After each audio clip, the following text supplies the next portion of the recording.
Permaisuri membisikkan sesuatu. Cucu, cepat datang. Anak laki-laki itu seperti terkena kutukan. Dengan cepat menghantam ke pelukannya. Permaisuri berniat untuk memarahi dia. Namun terkejut ketika melihat wajah anak itu. Dia tampak persis seperti sang raja waktu kecil. Sebelum Permaisuri sempat bertanya lebih lanjut. Anak laki-laki itu buru-buru berbalik dan mencoba melarikan diri. Permaisuri segera menangkapnya. Begitu melihat tanda lahir naga di tubuhnya, dia akhirnya yakin bahwa anak itu adalah cucunya sendiri. Namun anak itu berhasil melepaskan diri dan melarikan diri dengan cepat. Permaisuri segera memberitahu sang raja, anak itu adalah cucunya. Raja merasa Permaisuri terlalu merindukan cucunya. Meskipun anak itu mirip, namun itu belum tentu membuktikan bahwa dia benar-benar putranya. Namun tiba-tiba sang raja teringat kejadian 6 tahun lalu. Saat itu dia masih seorang pangeran. Dia terkena racun cinta dan bertemu seorang dokter wanita yang baik hati. 1 bulan kemudian, wanita itu hamil. Raja sangat marah dan mengusirnya dari rumah. 6 tahun kemudian, wanita itu membuka sebuah klinik, dan dengan susah payah menghidupi dirinya sendiri dan anaknya. Anak itu menderita penyakit panas beracun. Hanya bunga salju Tianshan dari istana yang bisa menyembuhkannya. Wanita itu berisiko besar, menyamar menjadi pria untuk melamar pekerjaan sebagai dokter di istana. Dia tidak diperbolehkan membawa anaknya saat wawancara. Dia meminta anaknya menunggu di luar. Tanpa diduga, anak laki-laki itu mengejar layang-layang dan menabrak langsung ke pelukan Permaisuri. Permaisuri langsung mengenalinya. Ini adalah cucunya yang sangat dia rindukan, baik dari segi wajah,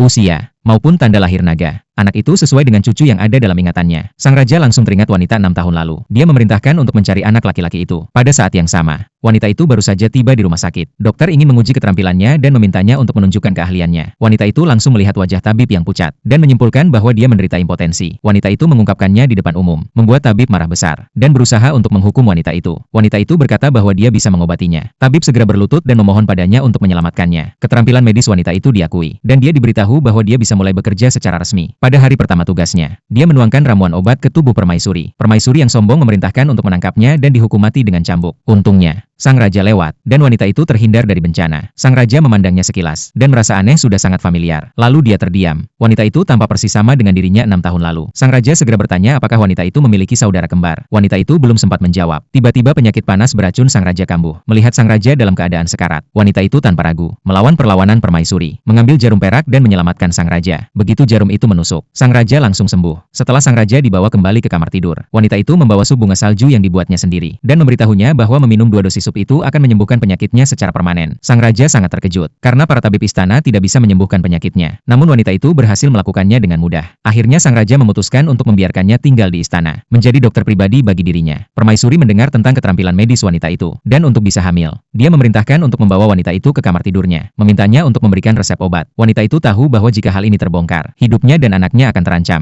Jadi dia menolak dengan tegas permintaan Permaisuri. Permaisuri marah besar, memerintahkan untuk mencari resep obatnya. Namun saat mencari di tubuhnya, Permaisuri menemukan bahwa wanita itu adalah seorang wanita. Dia sangat malu dan marah, lalu mencopot topi wanita itu, dan rambut panjang hitam